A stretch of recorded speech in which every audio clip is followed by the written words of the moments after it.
reflecting on the days to help you forget. Make it taken on me to back you down, 'cause life's marching on, it's not waiting around. So get up, break and break some ground. Make your own revolution.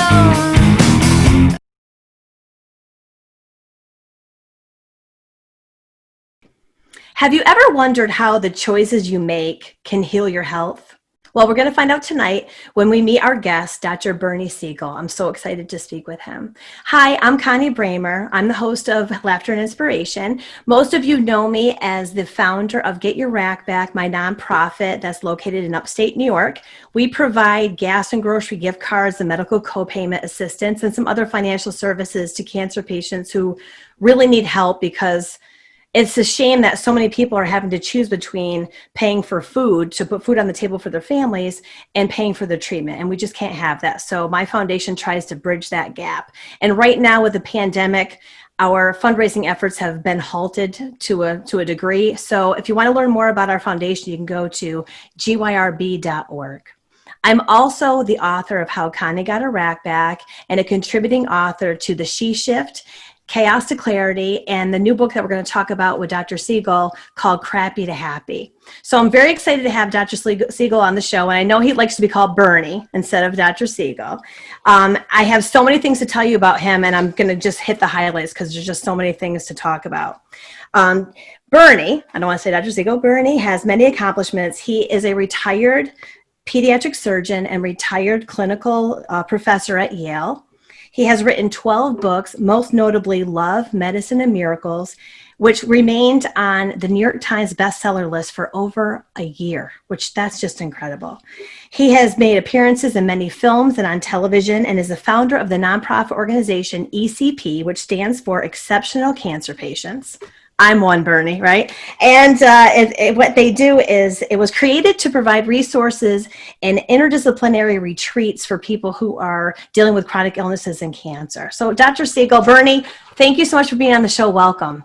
Thank you for being here. To share with me, because what started me on, you might say, my new life. Well, let me just tell you this too. It was very interesting. I went to a workshop run by Dr. Carl Simonton. I was the only doctor there. And here it's a doctor running it in Connecticut. I expected the room to be filled with oncologists and others who were caring for cancer patients, because he had written the book, Getting Well Again. And I was the only doctor in the room. But my patients were able to come over and sit all around me. You know, they were comfortable with me. Mm-hmm. And there's no desk, in the office. And we're sitting in an auditorium.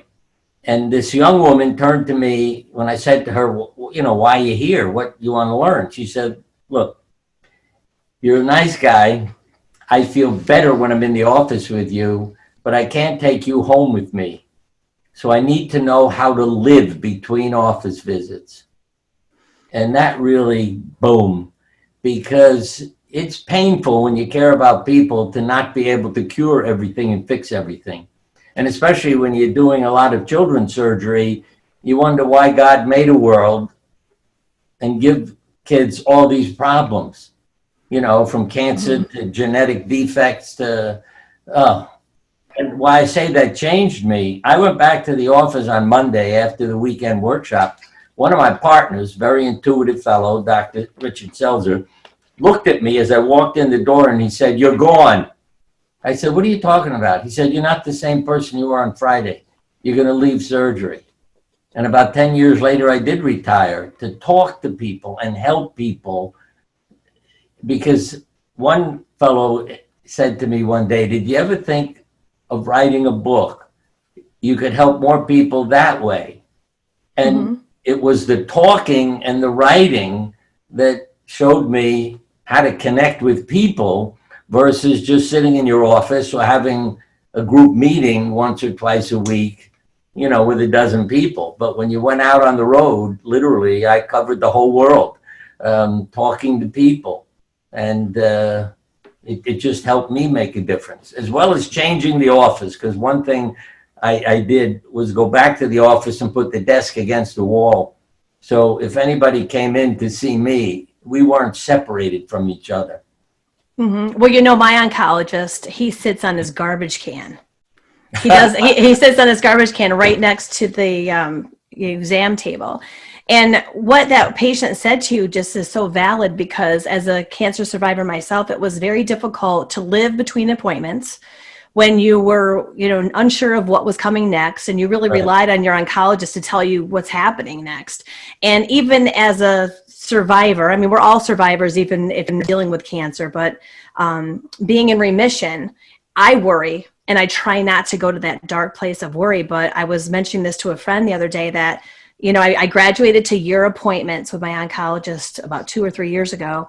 And every year when I go, I can't go in the elevator, because if you've ever had chemotherapy, that smell permeates from people, and that smell, and that the odor of that is in the elevator at the oncology office. I know that sounds kind of crazy, but when I go to my oncology office, I run up the stairs, I walk in, I'm all out of breath. They think you couldn't take the elevator, but it brings me to a scary place, a place of fear. And one of the things that you said in this book that really resonated with me was that we have to allow ourselves to live in a place where we don't have to wait for a life-threatening illness to live our life. Like you said something about having, creating a new date of birth for yourself. Can you talk a little bit about that? Well, new birthday. Let me also talk about a garbage can, because you mentioned your oncologist. One woman, literally, what saved her life? She developed cancer. She felt like she was, dying. She had this plant that started to die. So she took it and threw it in a garbage can. I don't know how much later it was, but a friend of hers went to put something in the garbage, and the plant was blooming in the garbage can. So she pulled it out and brought it back in the house and planted it. And it changed this woman's attitude toward the cancer. Here she throws away the plant into the garbage, and look at it. It's beautiful. And she said, literally, it saved her life. It made her act like the plant, if you know what I mean.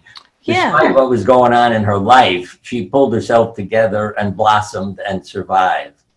And it's those simple things that happen, like you mentioned, the odor. They all associate with you. I mean, they could spray the elevator every night and it would smell lovely the next day.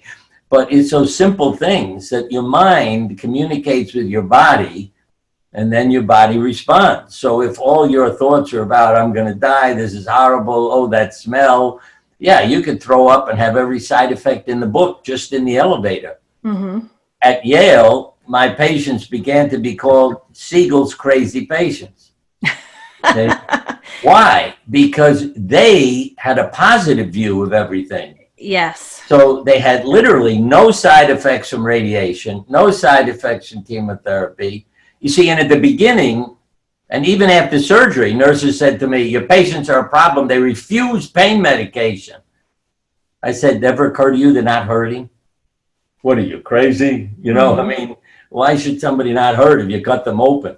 But the physicians, the reason they were called crazy, they thought they had made a mistake, that the radiation machine was broken, that the nurse didn't put the chemo in the IV. And then they'd see my name in the chart and realize, no, it's one of his crazy patients. So that became an affectionate term, because who wouldn't want to take care of a crazy patient? Somebody who is doing well, doesn't have side effects. And the words from the patients were, I get out of the way and I let it go to my tumor. Yeah. And I agree with that. Crazy stuff for a doctor to hear, but it convinced them. So as one said to me, when I sent a woman over who was told she had 2 months to live, and her friend told her to go see Siegel, he makes people well all the time. So she had leukemia. I said, it's not something you can operate on. I'm sending you to my oncologist friend. His note said, I agree with her doctor. She's got about 2 months to live, but I know you and your crazy patient, so I'll give her hope. In 6 weeks, his note to me, because he sent me a note each week about her progress, but at 6 weeks, he said, she's in complete remission. And then his sense of humor was, isn't chemotherapy wonderful? Because in the first note, he said, I don't think I have anything to offer her, but I know you and your crazy patients, so I'll give her hope. And That's wonderful. again, when one doctor, it's hard for me, all these things that really have happened to stop talking. You're giving 4 drugs. Well, the first one was etoposide. The others were PO and H. So it was called the EPO protocol. One doctor, when he was looking down at it, he realized EPOH. That's hope backwards. Oh my gosh. Wow. He made his protocol hope protocol. That's what he labeled, what he did. He had more patients have a positive response to the treatment than all the other doctors who were giving EPO. Mm-hmm. Well, I totally agree with the power of positive thinking. And actually, when I was receiving chemotherapy, there was a woman, I was 39 when I was getting chemo. And there was a woman who was in her 50s next to me. And hers, like mine was a stage 2A. Hers was the same. And she had a horrible attitude. Like I walk in and I say, how are you doing? You know, usually I'm bald and I'm like, how's everything going? And she's like, oh, I couldn't get out of bed today. Well, I didn't have a choice. I had 2 little kids I had to get up for. Right. And I wouldn't, and even if I didn't, I wouldn't have sat home because that's just not how I am. So I saw the progression of her illness very different from mine because of her attitude. And I tell patients that my foundation helps that all the time because it really is critical to your healing, what goes on in your mind. It's relationships. Yes. Women with the same cancers as men live longer. And, you know, one thick-headed doctor said to me, oh, it must be the hormones that are helping the women. It was about melanoma that the women are better than men. I said, then if married men live longer than single men, it's sleeping with the hormones that are helping them. You know, I mean, he doesn't stop and realize women are into relationships. So they don't die. Like you just said, I have 2 kids. See, what do men say? Oh, I can't work anymore. What's the point of living? And I've had men say that while their wife and children are sitting in front of me next to them. I can't, you know, what's the point of living? I said, excuse me, turn your head to the left. There are 3 good reasons. Right. It was like, oh, I never thought of that. Now, I have to tell you this story. One family came in. They said, we know our mother has cancer and she's going to need treatment. We want to tell you, she has 12 cats. We don't visit her because her place stinks. So we'll get rid of all the cats, clean the house, and then we'll start. I said, no. They said, no. I said, you get rid of the cats, your mother's dead. You go clean her house and tell her, nobody wants 12 cats, Mom. Then she can't die. And for years, they would come to my office with a big smile. All her kids would walk in, beaming and looking at me, thank you, because they knew Mama is going to be fine because of 12 cats. And one woman's quote was, I have 9 children. I can't die until they're all married and out of the house. And see, this is the part that fascinated the hell out of me. 20 years later, her last kid left home and her cancer came back. Now, I assumed she was cured, you know, by then. But that's the part when I say it fascinates me. How do you keep something under control for 20 years? Then it's like you flip the switch and, okay, I can die now. The body is amazing in terms of its potential, but the mind is what's giving your body the signals all the time. And that's what people have to realize. I think it's very interesting and it's true. I've seen that play out in real life. That's amazing. So I wanted to switch gears and talk about Chaos to Clarity. You and I are both in that book, which is the first of the series, and Crappy to Happy is the second one. And then we have a third one coming out, which I was told the name of, but Kat told me to zip my lips and not say anything. Cat Cannabis. So anyway, you wrote about loss, gain, and change. And I wanted to read this really poignant paragraph that you wrote, and ironically it's the first thing you said. The earthworm is my role model and mentor for handling change. It can swallow anything you throw at it, turn it into rich fertilizer, and make it a positive growth experience. In much the same way, coal under great pressure becomes a diamond. I thought that was fantastic. And then the one thing I wanted to ask you about with this is change is difficult for people. You know, like in my industry, I'm in the car business for my job, and we always say change can be difficult, but not changing can be fatal. I mean, there's a lot of parts in your life where that can hold true. So, what would be your advice to people to allow change to be a positive growing experience for them? Well, see it as labor pains. Let's put it that way. I always say a graduation is called a commencement. You finish with school, why didn't they call it a termination? You know? That's true. But you're starting a new life. And so that's what life is about. And I always ask people, what are you experiencing?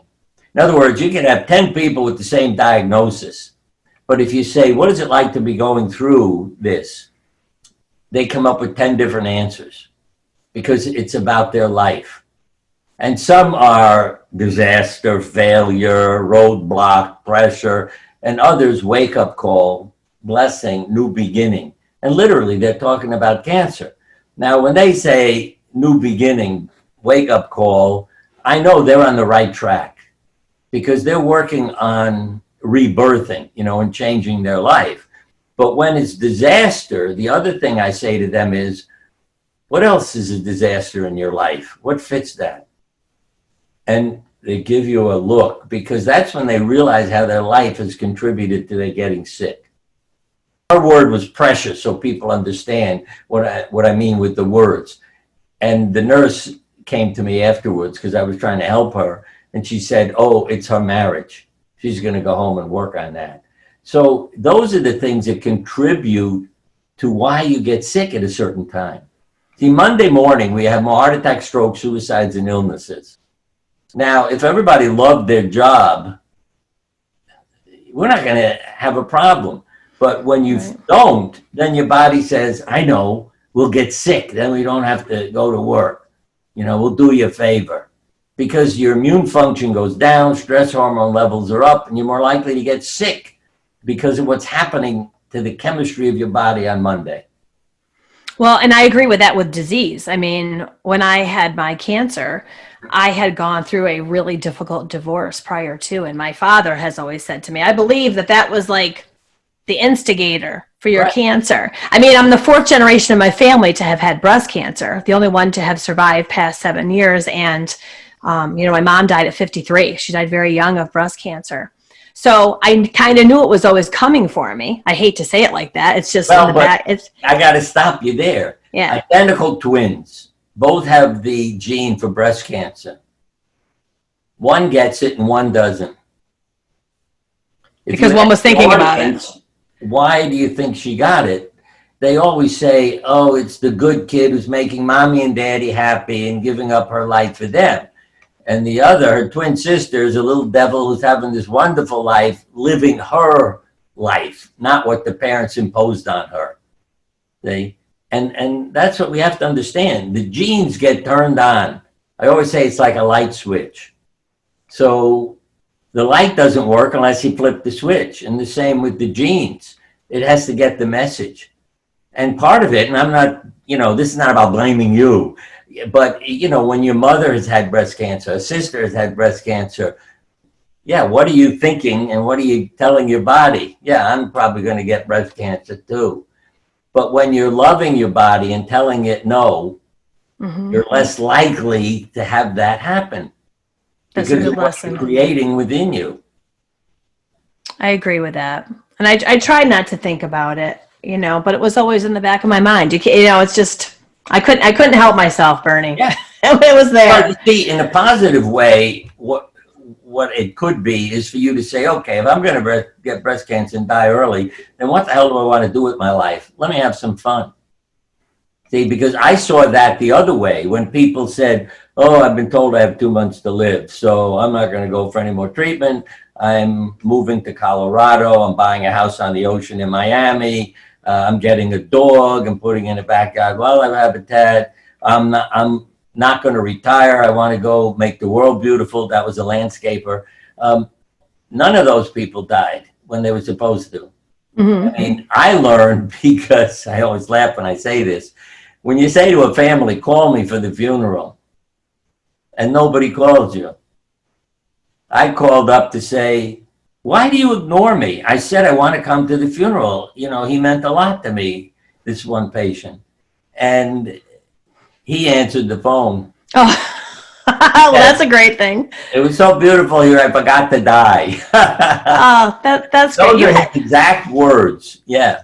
You have fantastic stories. You really do. And I Go wanted, go ahead. I was going to say, I wanted to learn to tell people what will make you happy. right. That's what you got to follow. You know, not making everybody else happy, but following your heart. And it doesn't matter the disease, because I've worked with AIDS patients and, you know, even the coronavirus, everything else. Mhm. If you're following your heart and happy, you're not going to have the same serious illness that everybody else has, who's depressed and worried, frightened. Yeah. Well, you know, you talk about having second chances, you know, not viewing it as a second chance, but a rebirth. And when I had my cancer, I think it forced me to slow down, and it forced me to really take a look inward at what would make me happy. And that's, you know, after I was well, I wrote my book, and I used my book as my platform for my foundation. And I'm doing with that what really makes me happy, because I'm helping other people. So I agree with all the things that you've said about that. Yeah. I mean, some common lines. One with somebody who was supposed to die of AIDS. She wrote a note and pasted it on her refrigerator. When you live in your heart, magic happens. And she went to HIV negative. Wow. And it was the same. Oh, yeah. A lawyer wrote a note saying, while learning to think, I almost forgot how to feel. Because being a lawyer can be very serious when all you do is think instead of paying attention to your heart. But there's one lawyer who wanted to be a violinist. But again, you see, his parents imposed life on him. No, we can't be proud of a violinist. You will go to law school and be a lawyer. When he developed cancer, he closed his law office, picked up his violin, got a job in an orchestra. Wow. A few years later, he's in the orchestra playing, not dying of cancer, see? And he's living life on his own terms. Right, yeah. Yeah. But why wait till you have cancer to pick up a violin, you know? Right. That's the sad part. Yeah. I agree with that. Well, I wanted to talk about crappy to happy. And in your book, you know, the funniest thing is, in this book, your chapter is before mine. And I'm like, how can I even come after Dr. Bernie Siegel? Like, there's nothing more to say after he writes. But you write so beautifully, and you write about your beautiful wife, Bobby. And I know that she passed away a couple of years ago. And I was speaking with Kat Canavas last week about signs that we know our loved ones are around. And for me, it is the smell of stargazer lilies. And if you knew me, Bernie, I can't keep anything alive in my house except 2 dogs and my teenage kids. Like, I can't keep any plants alive. So there's no way there's a stargazer lily in my house. But I smell it sometimes. And I smell it when I walk by my mother's table. My mother has a drop leaf table that my father gave to me when she passed. So when I walk by the table, I smell it sometimes. It's just an odd thing. I know that you were married on July 11th, correct? And your wife, you see signs of a dime and a penny a lot, and pennies. Can you talk a little bit about the signs that Bobby leaves for you? First, I keep her near my heart. In that Beautiful. part. On the back of it, I don't know if you can see, there are a whole bunch of coins. They're I can. pennies that I have found. So I started saving them. The thing that has convinced me about the mystical nature of life are things that I've experienced. I mean, as a kid, I had a near-death experience, choking. I've had a past life experience because somebody told me on the phone, why are you doing this? You're so busy. Why are you living this life? I went into a trance.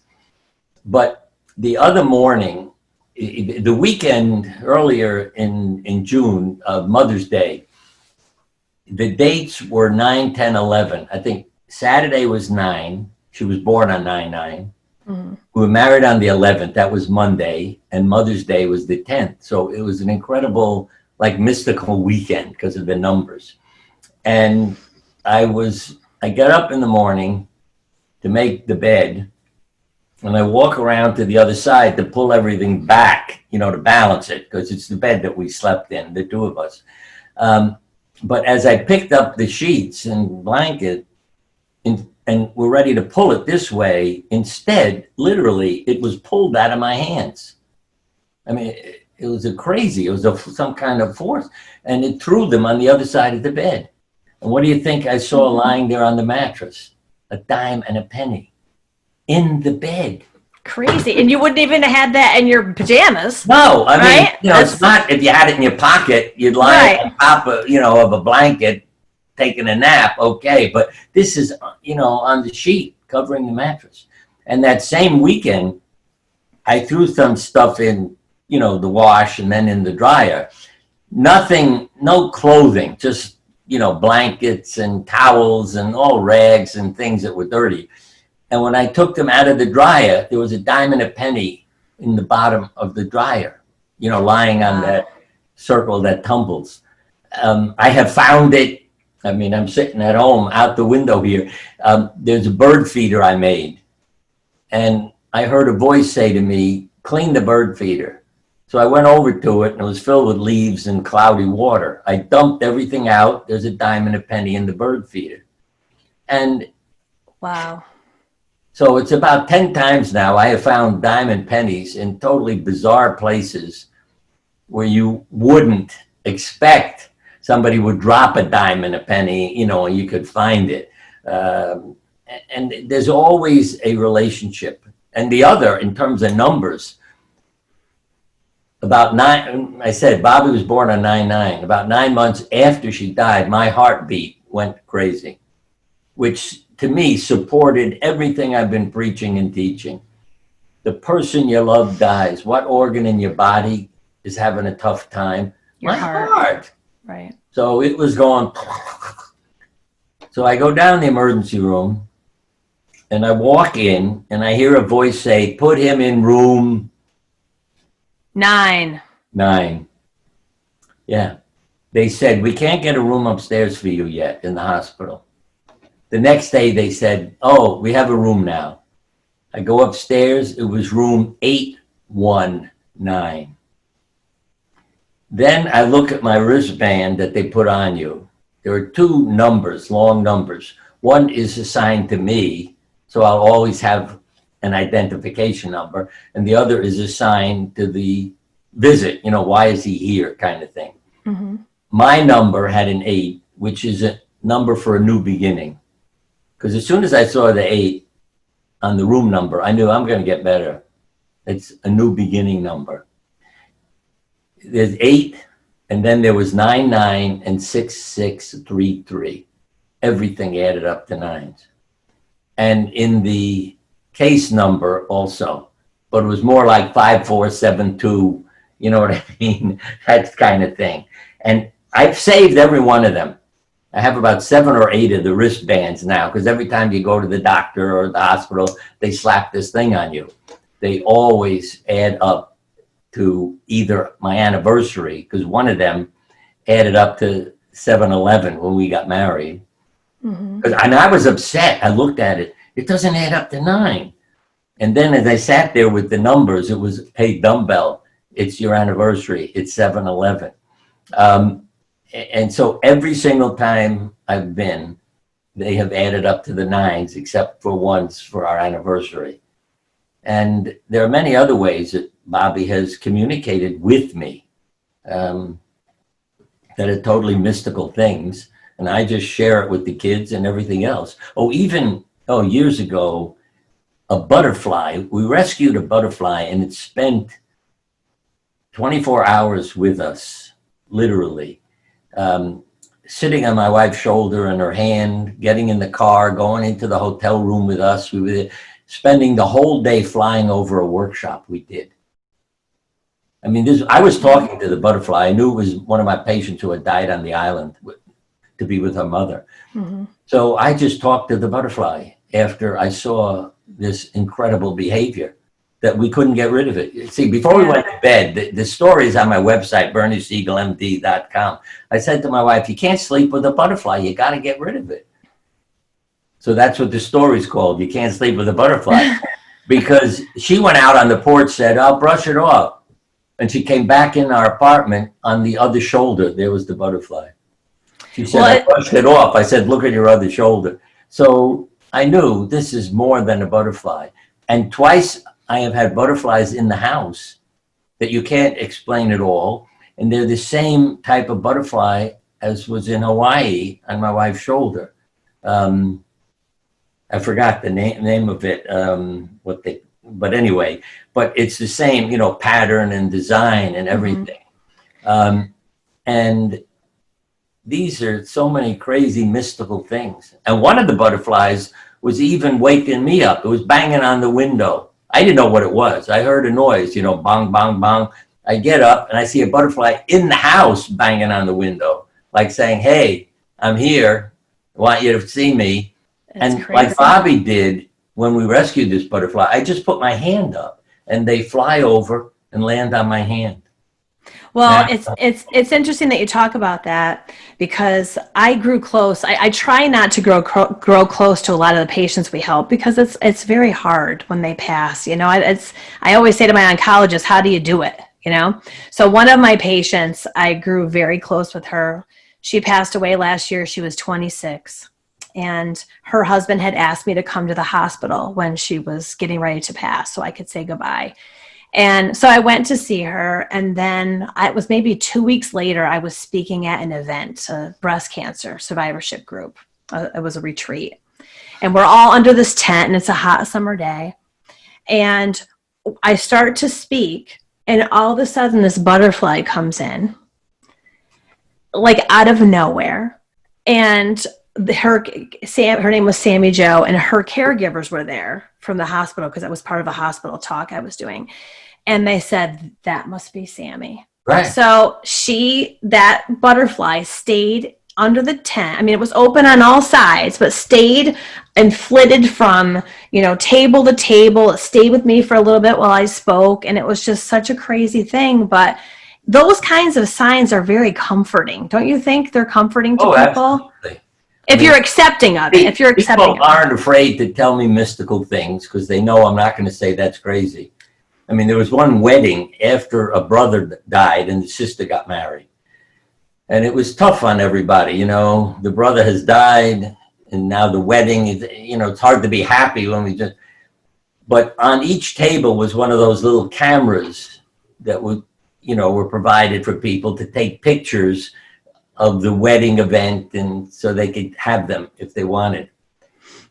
People called in to tell the family that they saw the brother in the photographs. There was like this cloudy figure, and they knew it was the brother in the room. And it wasn't just one person who maybe had a crazy camera, you know. It was several people who called them to say what they had seen in the photographs that they developed. Yeah. That's amazing. I say this for you. Don't use the word pass. Don't be afraid to say he died.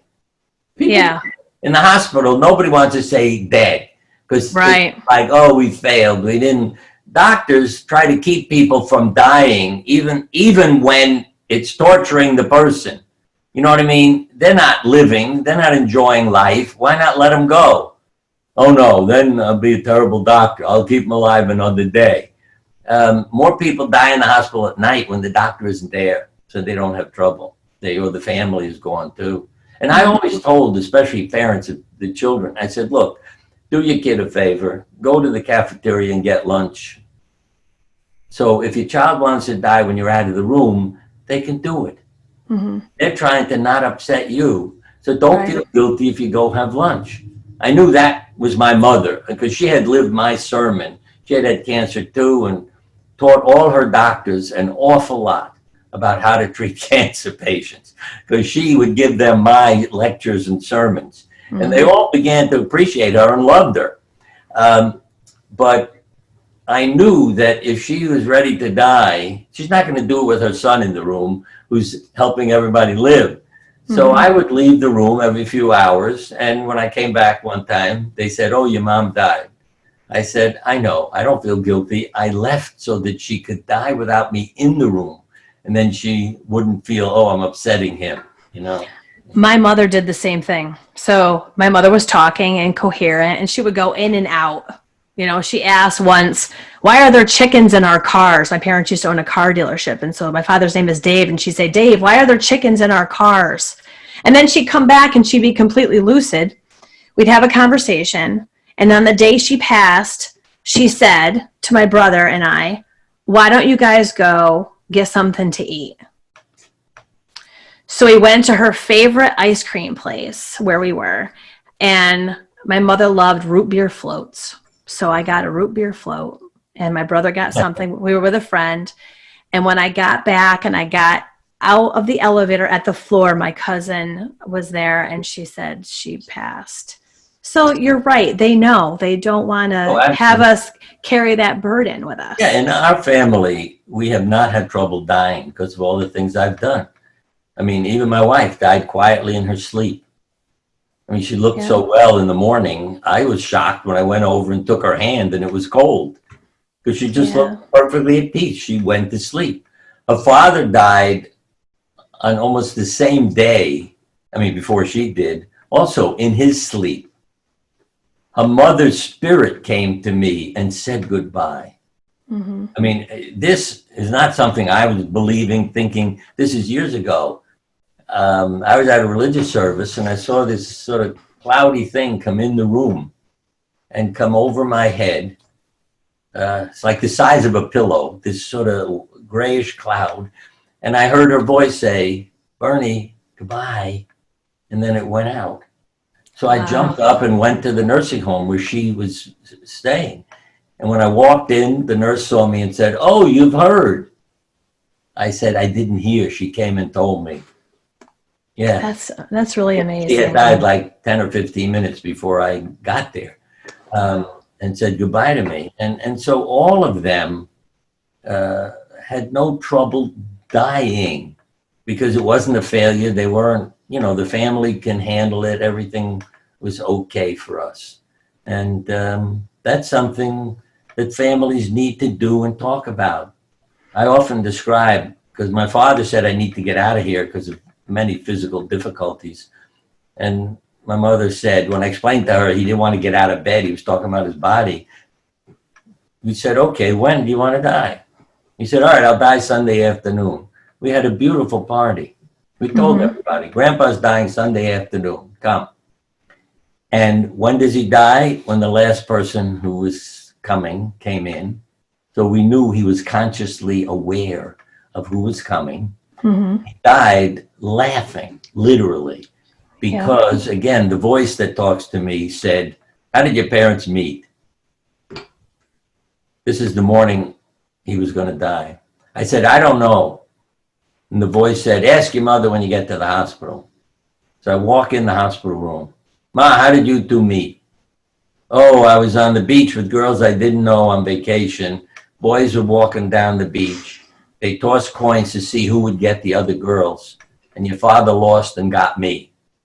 And she said, because the other girls had a terrible reputation, so everybody wanted them. Uh-huh. And their first dates were disasters. I mean, so many things went wrong that everybody in the room was laughing. I mean, my thought was, why the hell did she keep seeing him if everything went wrong? Right. You know? But my father died laughing. I was expecting him to say, I'm not going to die today. This is too much fun. But when the last person who was invited came in, he took his last breath. And again, the consciousness that he knew, they're all here, I can go now. Yeah. And the children, see the beauty of it. You talk about death and being upset with it. The grandchildren in the room came to me, the doctor. Is that what dying is like? I mean, they were really nervous. You know, be a 5-year-old or a 7-year-old, know somebody's going to die. What is this like? And it turned out to be a beautiful time. So they came to me to say, is that what dying is like? I said, it can be, you know, if there's love involved. Yes. Yeah. Well, I'm glad that he laughed a lot because I believe in laughing a lot. I think laughter is the best medicine. And as part of my podcast, it's laughter and inspiration. I have a page called Laughter and Inspiration, and people post funny sayings in there. And I found a funny saying. I try to find something that is agreeable to everyone of my guests. I found one, and based on everything we've already talked about, I think you will find this kind of funny that I chose this one. It's kind of crazy how it all turned out. But I found this one that says, "Don't ever go to a doctor whose office plants have died." Yeah, right. Right? Yeah. Well, there's no way I would come. You tell me things, and those things are real. In a nursing home, they put plants in all the rooms. Mm-hmm. Half the people were told on this side of the hall, take care of the plants. It's your responsibility. Carry them outside to the sun, water them, etc. This side was told, we're decorating your room. The people who had to take care of the plants lived 3 to 4 years longer than the people across the hall. That and being loved by parents, yes, is about longevity too. Harvard study, parents love you, yes. 24% had suffered a major illness by middle age. Did your parents love you? No. 98% had suffered a major illness. And that's why I've learned to reparent people. See, even what your show can do. I mean, I keep a card here. I'm not going to go get it and hold it up for you, but I got a phone call. She told me it was 30 years ago. I almost fell over all those years that have gone by. But it said, I want to be dead. Do you have Jack Kevorkian's phone number? Really? Yeah. I called her up. I said, look, I love you. You're a child of God. Why do you want to be dead? Oh, I've been sexually abused. I have a tumor in my head. And I said, I love you. I'll be your new father, because her father had abused her. I'll be your chosen dad. And I learned that from somebody in my office who was suicidal. She said, you're my chosen dad. And I realized I had saved her life because I showed I cared about her. And her name is Becky. And I always say, Father's Day, who sends me the first card? Your chosen children. Yeah. And this time the card said, Happy Father's Day to my bonus dad. So I thought, oh, we got a new term now. I get love from her. Mm-hmm. She's in Texas. That's why. I mean, we're not seeing each other every minute, but we have met. And so I write cards to her. She writes cards to me, but she's alive today.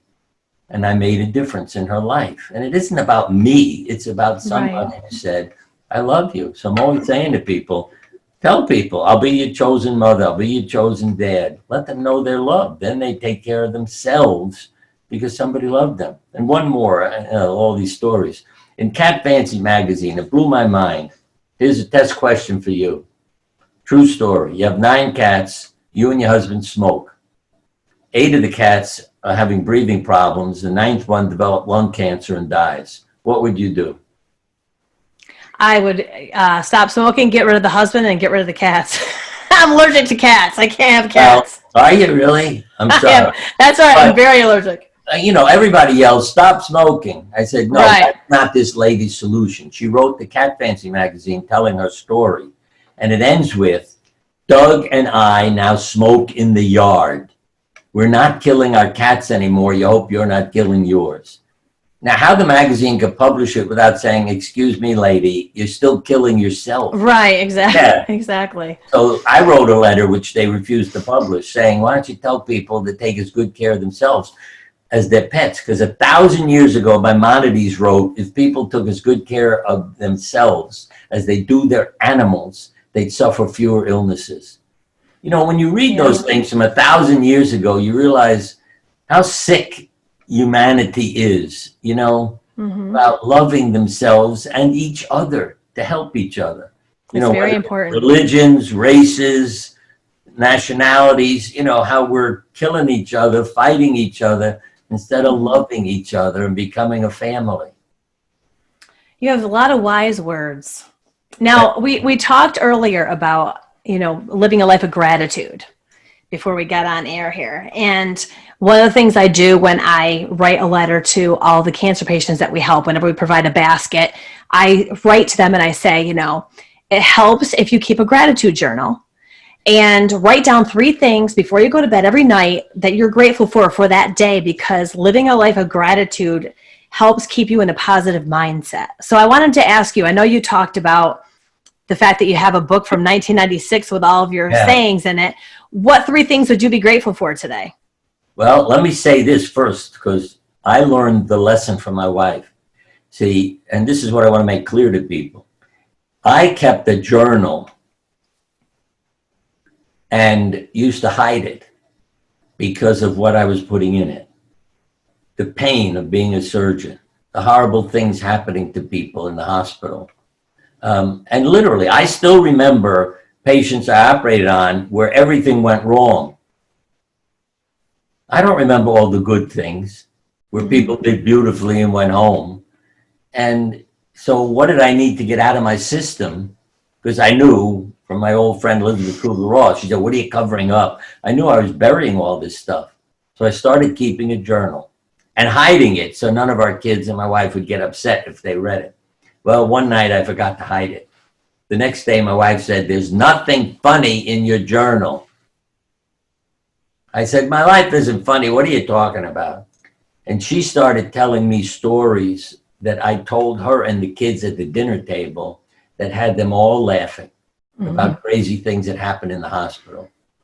But I never put them in the journal. And my wife is saying the same thing you're saying about gratitude. Say, don't forget the good things. Right. So I began to put them in, you see. And now my journal, when I find this from God knows, as I said, 1996, it's wonderful to find it. The only insurance are faith and love. Thank you for this day. Simple to say, hard to truly appreciate at your soul level. Want to be healed? Sit with an infant and play. I mean, I'm rereading it because it's therapy for me. Yeah. And I have one book out called years ago, 365 Prescriptions for the Soul. I'm still reading that. I don't know, it might have been 12 or 14 years ago. Every day I read it. And because it's a positive message to help you learn from life. And I'm still learning, and why I'm reading my own books, because I put a lot of good stuff in there, but I don't want to forget it. Right. So I keep reading and rereading. Well, I also think there's a lot of power for ourselves in going back and looking at what we wrote, years ago or days ago, months ago, to give us a little bit of, point of reflection, to look at where we've been. I think that's important. So I like that you reread your stuff. That's I've great. learned the power of love. I tell people to be a love warrior now. What's my definition of a love warrior? Somebody curses you, screams at you, tells you you're a horrible soul. You turn to them and say, I want you to know I love you. Now, I do that.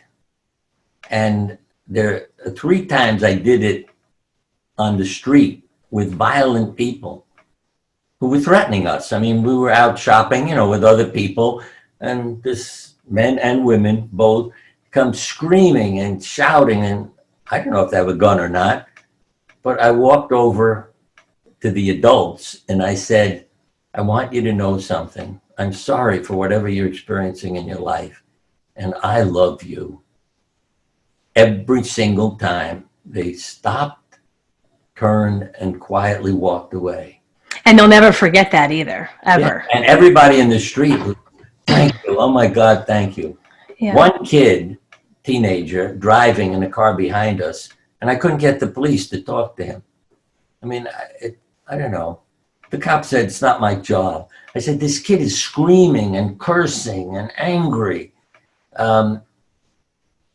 So I got out of the car at the red light, and our kids were saying, he could have a gun, don't go. I just had to. I walked over to him and I said quietly, because his window was down, I said, I want you to know something. I love you. I am sorry your parents do not. And what did he say? Nothing. He stopped screaming, made a U-turn, and drove away.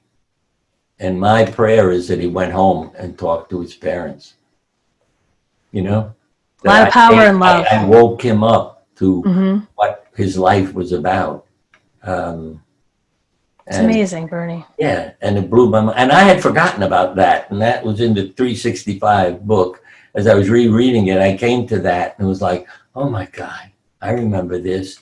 Yeah, but it's Great. power. Just keep loving people. Well, I love your advice. And, you know, if you Google Bernie Siegel, so many things pop up. It's incredible. So what is the shortest way? Where's the quickest way for people to find out more information about you? Well, I don't know what to tell them, but it could be on the internet, YouTube, who knows? Because I always say I'm a senior. I didn't grow up with all this stuff.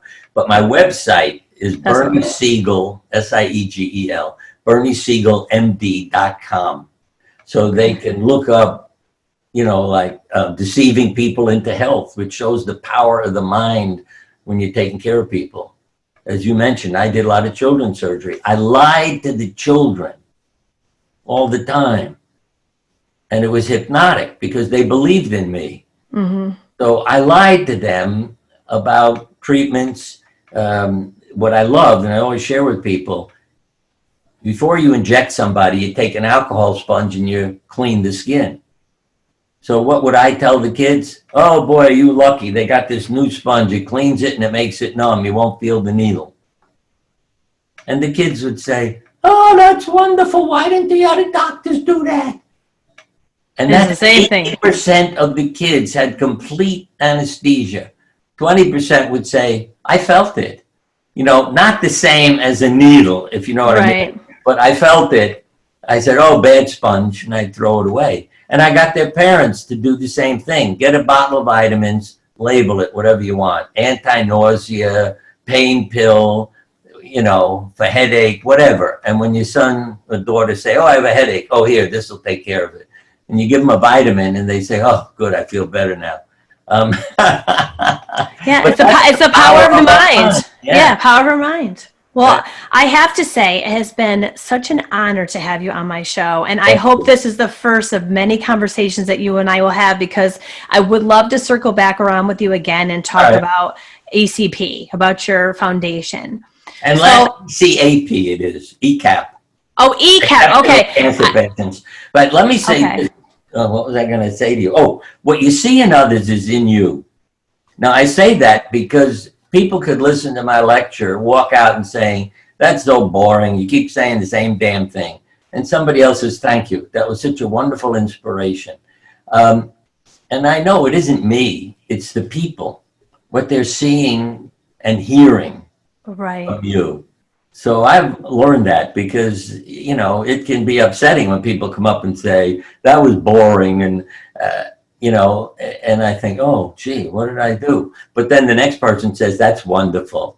And I realize it's the people. So it's to make people aware of how they react, you know, whether they're willing to put in effort and be performers versus blaming everybody else. Yeah. Absolutely. Well, if you'd like to know more about Bernie or myself, you can go to speakingtotheheart.org and check out our interactive show notes. My mom, Bernie, had a saying, and she said, always leave people better for having known you. Yeah. And you have done that quadruple fold. And there are people who are grateful for having you in their life. Right. My wife, I don't know if you have another minute. Absolutely. Yeah, she used to do stand-up comedy as part of my lecture. So if I'm going to talk for 2 hours, halfway through, I'd have her come up on the stage and do one-liners for about 15, 20 minutes. I don't know how she kept them all in her head. Because if I, you know, had realized, I would have recorded them all and written them down. But all I ever had was like the first half of a sentence. So if she got distracted, I would just say a couple of words and she'd immediately get back in the routine. But this part I remembered, because she had the 10 warning signs, like the Cancer Society has 10 warning signs. Your husband calls and says he'd like to have dinner out tonight. So you leave a sandwich on the front porch. You get your hair done and you come home, the dog growls and won't let you in the house. That's happened. You put your bra on backwards and it fits better. You call your answering service and nobody answers. You call the Missing Persons Bureau, they tell you to get lost. You call suicide prevention, they put you on hold. So you go to see a psychiatrist and say, nobody pays any attention to me. He says, next patient, please. You go to a gypsy fortune teller, she offers you a refund. You open a fortune cookie and there's a summons. And the bird sitting outside your window is a vulture. Yeah. And my wife would say, if all that's true, folks, you got to get help. But the reason, that I found it so important to incorporate her in was to show people the benefits of laughter. Because, you got hundreds of people sitting there listening to you for 2 hours. As soon as they would laugh for 15 minutes, they're all sitting up ready to listen again. And I really made a point. I said, pay attention to your body right now. And when my wife was done, I say, what does your body feel like now? And they're all, oh yeah. And a study that was done. See, our emotions change our chemistry. So this student, as part of his thesis, for graduation, he took a male and female actors and gave them a script. 1, the man murders her husband. 2 is a funny scene. After the scene with the murderer, their immune functions were down, stress hormone levels were up, because he drew their blood while they're acting. In the comedy scene, immune function was way up, and the, what should I say, the stress hormones were down. Yeah. So even acting, because his professor was impressed, because his professor said, that's ridiculous. What is acting going to have to, and he was surprised when he saw how much of an effect just acting had. Well, it's like the whole thing, fake it till you make it. Right. Right? William Saroyan said, everybody alive is an actor, but almost everybody alive is a very pathetic actor. And that's why we need to rehearse and practice. And I'd say, besides my books, if you want to read an interesting book, The Human Comedy, because it's a wonderful story about life. Back from World War II, and it was a movie for a while also. But it's about loss and life. And that the only thing of immortality is love. That's what everybody tells you. So if you want to live forever, love somebody. That's great advice. And Bernie, you have been such a joy to have on my show. I'm so honored. I really do hope we talk again, because you're fantastic. And you get in touch, I will. I love it. And you've meant a lot to a lot of people. And after talking to Kat and Patricia, who are the writers of The Chaos to Clarity and Crappy to Happy, I mean, they're just so overjoyed by what you write, and you just have a way with words. So I hope people go look up your books. That whole theme from crappy to happy, you're having a crappy life, and then somebody says you'll be dead in a few months. So you say, let me do what makes me happy. And then you're alive 2 months later. I mean, this is what was so clear to so many people. Why I would point out to them what's going on in your life. Oh, and other doctors would say to me, why are you blaming your patients? See, that's the ridiculous part. I said, why are you asking me? What do you mean I'm blaming my patients? Well, you keep saying to them what's going on in your life. I said, yeah, because that's a part of why they're sick now. Right. But you see, what did the doctors interpret it as? You're telling them it's their fault they got sick. No, but it's contributing. See, the psychiatrists agreed with me. They would say to me, we don't need your help. We know what you're talking about.